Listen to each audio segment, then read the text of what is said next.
At random too. Why? I don't get it. Don't have any answer. How old is Brian? He's 19. He's 19. What's going on, man? Okay, so parents have some concerns of some stuff they may have found in your room? Yeah, I believe so. And what would it be?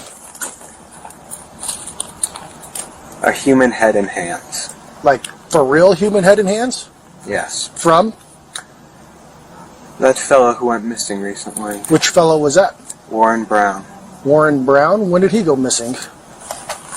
The night of the 27th. The night of the 27th? Okay, and how did you end up with him?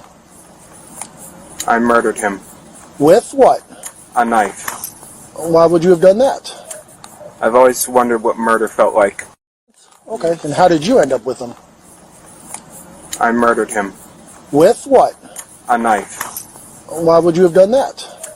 I've always wondered what murder felt like. Okay, and how did you end up with him?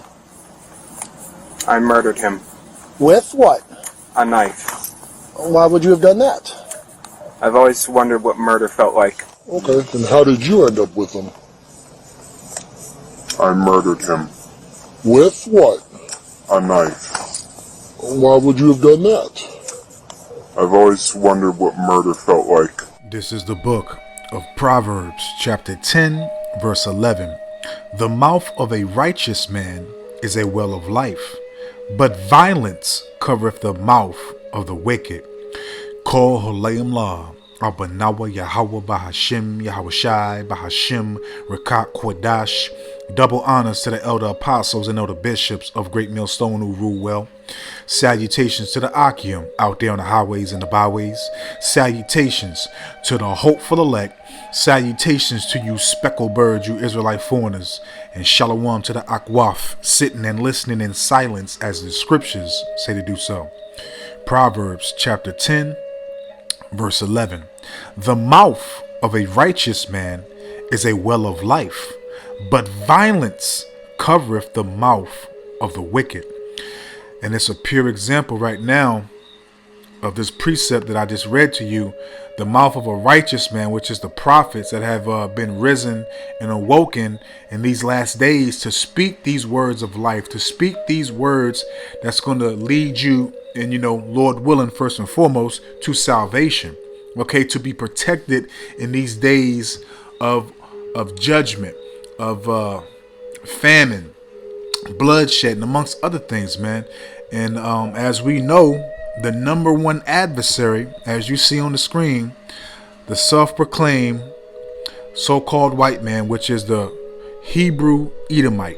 Okay, but violence covereth the mouth of the wicked, because that's all they know. That's how the Lord created them. Okay, so everything that they speak is violent. Okay, it's about death, it's about conquering, it's about bloodshed. But they have a crafty tongue, and they use certain words and certain things to cover up their true agenda.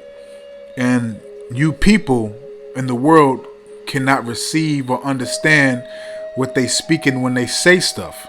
Okay, because Esau's, contrary to popular belief, Esau is not stupid. Okay, he has a very, very forked tongue. Okay, Proverbs 10 verse 11, the mouth of a righteous man is a well of life. And we give you the well of life. Why do you think Yahweh Shai said, he that believeth on me, out of his belly shall flow rivers of living water, man? So we're literally giving you those rivers of living water, man, precisely and directly and correctly breaking down these precepts, giving you the history of our Bible, forewarning you, prophesying of the things that's going to come. We're literally preparing the remnant, the elect, man. Ottawa and Ratazah, we are those chosen vessels, man.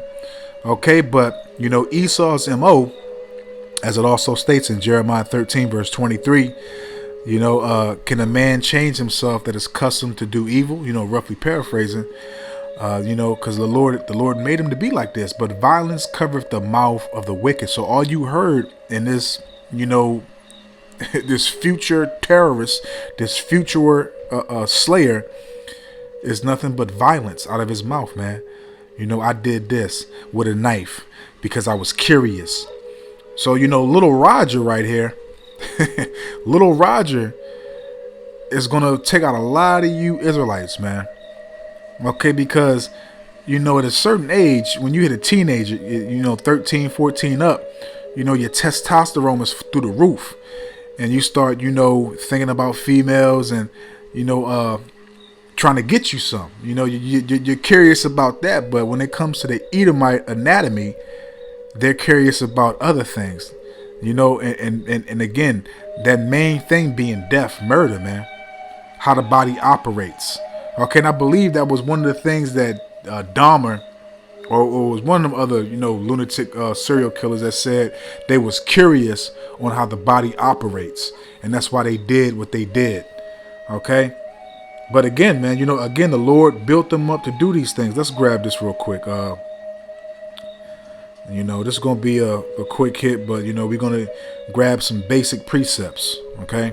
I'm going to grab some basic precepts and just, you know, I don't want to rock the Zah. I hope that you're edified. So this is St. John chapter 10, verse 10. The purpose, okay, so like it's St. John 10, verse 10 in the NLT. The thief's purpose is to steal and kill and destroy, man. That's all we need. So the Lord has literally formed them, fashioned them to do this, to be a thief, to steal, to kill, and to destroy, man. So it's a normal thing. And as you, because this is a cop talking to this young Edomite, it's a normal thing for these Edomites to have conversations like this, even when the act is committed, man. And as you heard him, you know, when he asked him what happened to him, and he said, I deleted him. You can hear the demon literally coming out of his voice, man. But this is a normal thing for Edomites to have conversation about crimes that they committed, you know, deleting people, executing people with the law enforcement. And it's just like a conversation while they watching a football game, man. It's normal to them. Okay, but you know, if this was Jake, it would not have went like this. It'd be 15, 20 cops on the scene. Okay, and more than likely, depending on how it go, they probably would have you know, executed Jake. Okay, St. John 10 verse 10 in the NOT. The thief, okay, the thief's purpose is to steal and kill and destroy. So that's their MO. That's their you know, what they were created to do, man. And you know, I'm pretty sure the mom, as you see her crying and upset, you know, she probably told the officer, "He's such a sweet boy. My Roger, ever since he was a baby, he was always a sweet boy. I don't know what he's doing or why he has it in there." You people are fucking murderers, man. Okay, Roger's not sweet. He's not a sweet boy. He's a murderer in training, man. Okay? Because again, I made a statement, so let me grab this real quick. This is the book of Psalms. Psalm 73, I believe. Psalm 73, and I'm going to start off at verse 5. They are not in trouble as other men, neither are they plagued like other men. Because look, man, he's having a regular dialogue, a regular conversation with this young Edomite, like they just met. No, it's like actually they just did meet, but you know, like it's just hey, how you doing? How's your day going? You know, it's not a big deal for, you know, him to have backup first and foremost, and also to be detaining him, and because of course they're gonna talk to him regardless, but to go about things how they do with Jake, it's a completely different structure when it comes to their own people, man. They get a top quality respect and treatment, man. Okay. Psalm 73 verse 5. They are not in trouble as other men, neither are they plagued like other men. So, you know, they're not going through any afflictions. They're not going through, well, you know, slack, which now the tables are being turned because the Lord has turned this place up. Okay. Verse 6. Their pride compasseth them as about slacking. Their pride compasseth them about as a chain. So they wear their pride like a badge of honor, like a goddamn necklace. You know, a chain, a gold chain or something like that, to show forth their dominance and their how pompous they are, man. Because they believe that they're always going to prosper and always rule, man. And that they're never going to have to suffer any consequences for anything that they do. I mean, look at this Edomite's face, man. Do you think and believe that he's worried? Look at his face. Do you think he's worried? No. And this is the type of spirit that they had. They believe that they're not going to have any recompenses, again, consequences for anything that they do, man. They believe that they're truly justified in every single thing that they indulge in, man. And that's why they wear that pride as a badge of honor. Okay, because their nation is in rulership. So they believe that they can get away with anything that they commit, anything that they do, man. In which a lot of these Edomites, do a lot of stuff. I remember like maybe last year or something like that. I came across, I think it was on YouTube. A brother might have posted a picture of Jake and a picture of an Edomite, and Jake did something that was very light, but he got I think Jake stole something out of somebody's house, like a Nintendo or some shit, something light, and they gave him life. And then you had an Edomite that raped and deleted, I believe. I'm not too sure, but I believe he raped her and deleted a 10-year-old girl, man. And they gave his ass probation. Okay, they gave him probation. Okay, Psalm 73 verse 6. Therefore pride compasseth them about as a chain, violence covered them as a garment. And what did he say? Oh, I was curious. So, again, that's in their MO. It's in their DNA, because the Lord created them to, their purpose is to as a thief, to steal, kill, and destroy, man. Okay, this nation, they're the plague of the earth, man.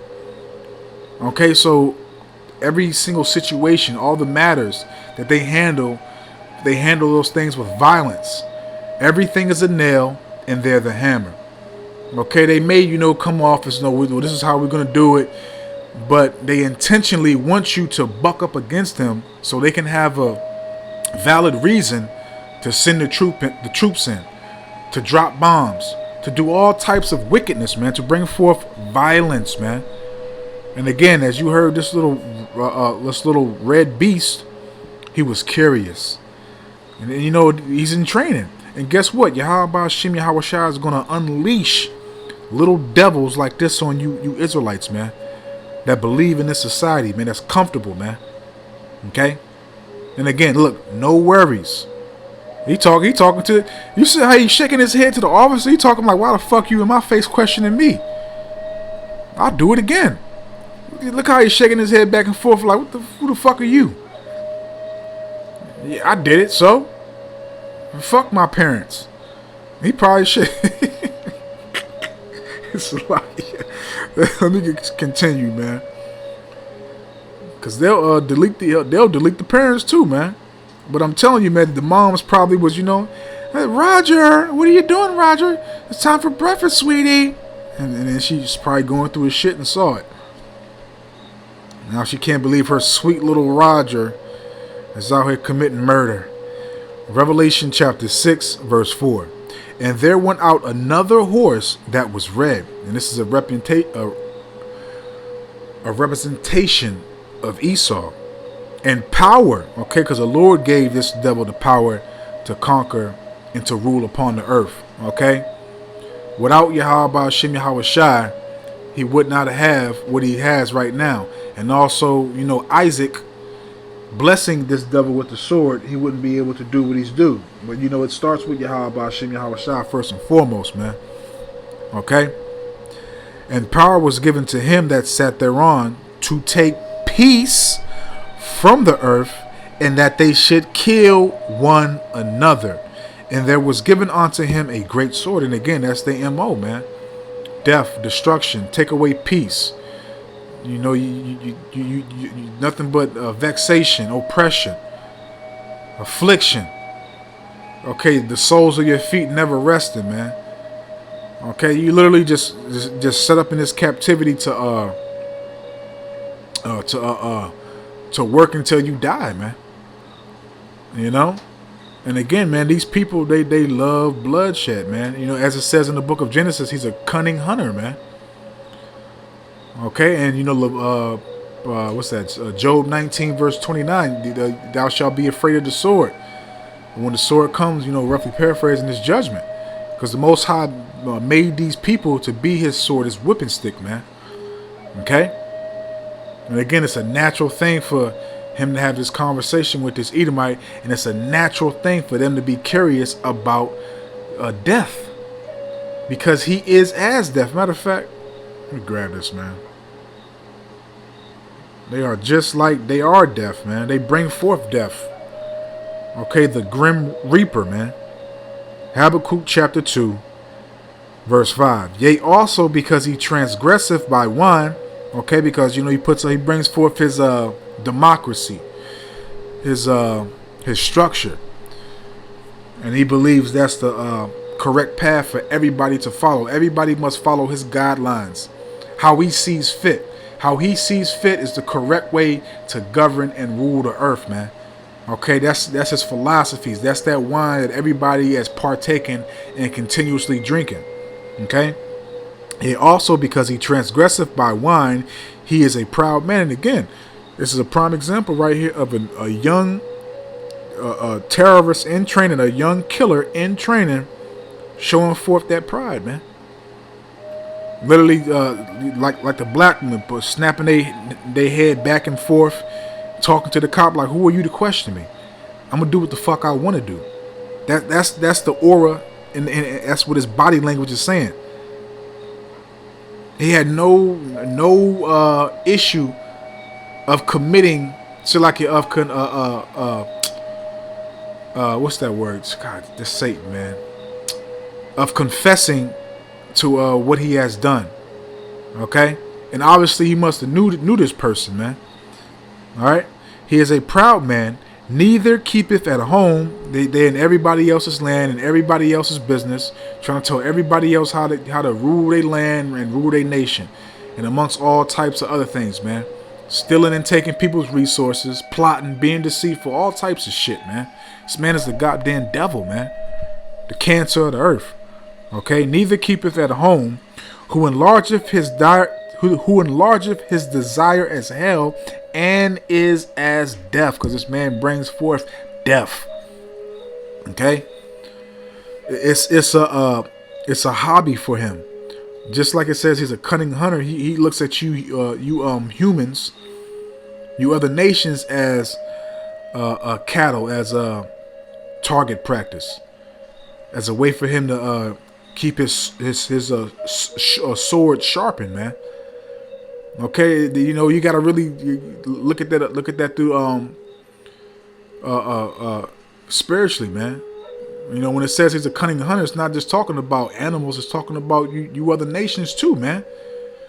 Okay, the thief's purpose is to steal, rob, kill, and destroy, man. Okay. This man, Yahweh Shem Yahushua, made this man perfectly to be the wicked, man. Matter of fact, let's grab this, man.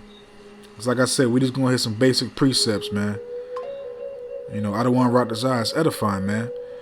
This is the devil, man. Romans chapter 3, starting off at verse 15. Their feet are swift to shed blood. Oh, I was curious about murder. It was on my mind. You know, you ask Jake, when he's 15, 16, 14, what is Jake curious about? Hanging with his partners. Going, getting with some girls, trying to get them some. And, you know, maybe playing some sports, basketball, football. You know, just staying out the way, you know, back then. But now you got these little nigglets out here. They about the same shit Esau on. But Esau's more diverse. He's more precise, man. Okay? Because you actually got Edomites that's actually training their kids for the days that's about to come in the very near future, man. Okay, I saw a 2-year-old Edomite. A 2-year-old Edomite. Disassemble a gun and put it together quick as hell, man. Okay? So y'all, man, look, man, you Israelites just don't know what the hell the Lord's about to do to y'all, man. And that's why we fear, man. And that's why we pray and hope to be on the right hand side, to have that hedge, that covering from Yahweh by Yahweh Shai, man. This is not a fucking game, man. Look at the dude's face, man. He's nonchalant. He doesn't care. It's like he looking at the cop like, what the fuck is the big issue? Damn, I X'd him out. I was curious, man. Romans 3 verse 15. Their feet are swift to shed blood. Destruction and misery are in their ways, and the way of peace have they not known. Okay, and this says a lot about these Edomites because they haven't had peace here in America, aka Babylon the Great. I think for their whole rulership, besides 20 years, if I'm not mistaken. I may be wrong on that. If any brother know, you can put in the comment board. But you know, they've been at war ever since they've been in rulership, man, and they don't know peace. You know, as it says in the book of, as we read, Revelation 6 verse 4, they were set up to take away peace. Okay, and they were also set up to kill, destroy, shed blood. So their feet are swift and quick and precise and yearning and eager to shed blood, man. But yet you have people in our nation that want to join hand in hand with these devils. Okay, and when the Lord activate these devils and intensify them way worse than they were before back in the old days. Okay, Billy Bob, Little Roger, okay, Clayton, all them Edomites is going to show you what they really about, man. Okay, they all hate your fucking guts, man. Okay, so let's close out because the point is made, man. The point is made. I want to grab this right here because, like I said, the dude probably knew. He probably knew that dude that he did this to. He probably knew that dude. And you know, this also goes into what I just stated, man. You Israelites, man, you trust in this devil, man. Again, this devil's going to get you. You know, because it also states, matter of fact, before I grab that, I can make 2 points off of that real quick. So let me grab this and I'll grab the last closing precept to make the point off of that. Okay, that's Sirach chapter 8, verse, I think that's verse 16. Sirach chapter 8 verse 16. Strive not with an angry man. Okay, because Esau's a psychopath, man, a mad scientist, as you heard, very curious about murder, death.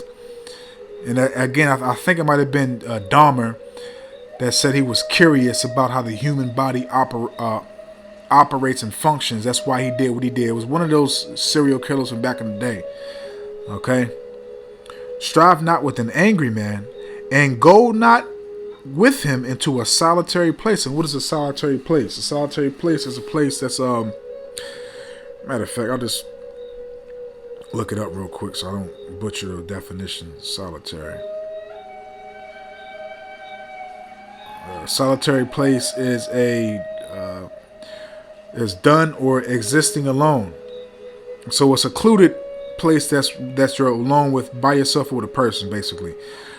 Sirach 8 verse 16. Strive not with an angry man, and go not with him into a solitary place, for blood is as nothing in his sight, and where there is no help he will overthrow thee. And that's exactly what this Edomite did to that person that he executed. He took this man, or was with this man, into a solitary place, and again, it's part of their DNA to want to shed blood, you know, to want to feel blood, to want to taste blood. Look how they eat their food. They eat their food damn near raw. Okay, and they'll tell you to make they to flip their steak, 1 minute on each side and bring it to them bloody, and they'll say that's where the flavor's at. I mean, you hear that? That's some vampire shit. They'll tell you to flip their steak 1 minute on each side and then bring it to them bloody because that's where the flavor's at, man. Okay. So, you know, that's what's gonna happen to a lot of you Jakes, man. A lot of you Jakes befriend these Edomites. You think that they're your buddies. You think that they have your best interest at hand. All that. Y'all gonna put y'all trust into these devils, man. They're gonna get you and have you where there's gonna be no help. They're gonna overtake you, man. Okay. So let's grab the last precept that basically can go with that. This is Proverbs chapter 16, verse 29. And I'm going to read it in the KJV first and then the NLT. Okay, this is the KJV version. A violent man enticeth his neighbor. And what does that word enticeth mean? Just to look it up real quick. Damn. Gotta pull it up. It's crazy. Enticeth. I'm trying to pull it up. Come on, man. Satan be on. Working hard, man. Salakia. I'm trying to look up the daggone word. Can't even look up the word, man. I'll try one more time. Let me see, man.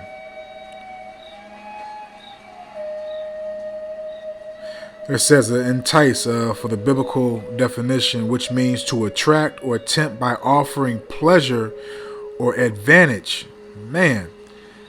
It says entice, which means to attract or tempt by offering pleasure or advantage in the context of the Bible. Okay. It often refers to the act of luring someone into sin or leading them away from the most. So he lured this person to where he needed to go to commit this act. So Proverbs 16 verse 29, a violent man enticeth his neighbor and leadeth him into the way that is not good. Okay, so in the NLT, it's basically states what we need for this lesson. So this is Proverbs 16 verse 29 in the NLT. A violent man mislead their companions, leading them down a harmful path. So he led this person down a harmful path to do what? To Satan, man, to get his curiosity fed, to get his curiosity appeased, man. You know, because as he said, I was curious about murder. So he did that to get his curiosity appeased and fed, man, to get answers, to see what it feels like to do the action, to have it done, man. And you know, this is a little psychopath, man, because he said that I have a head and hands in my room. So obviously this dude chopped the body up, man. Man, look, man, this is a future slayer, terrorist, okay, devil in training right here that the Lord's going to unleash on you Israelites, man. But I'm going to leave it right there, man. Adawan Ratazah, man. I hope and I pray that this was edifying, uplifting, and informative to the true, sincere Aki and Wa'akwaf. So with that, I'm just going to say, Ko holayim la abanawa Yahweh bahashim Yahweh Shai bahashim Rekak Kwadash Wathawada Yahweh bahashim Yahweh Shai bahashim Rekak Kwadash, for putting the spirit on me, my elder apostles, elder bishops, elders, brothers on down, for doing these epistles to enlighten you, to inform you, to edify you, and uplift you through the power and spirit and words of Yahweh bahashim Yahweh Shai. May the blessing and election and protection be upon you and your household. Adawan Ratazah. Until the next one. So with that, I'm just going to say, Shalom.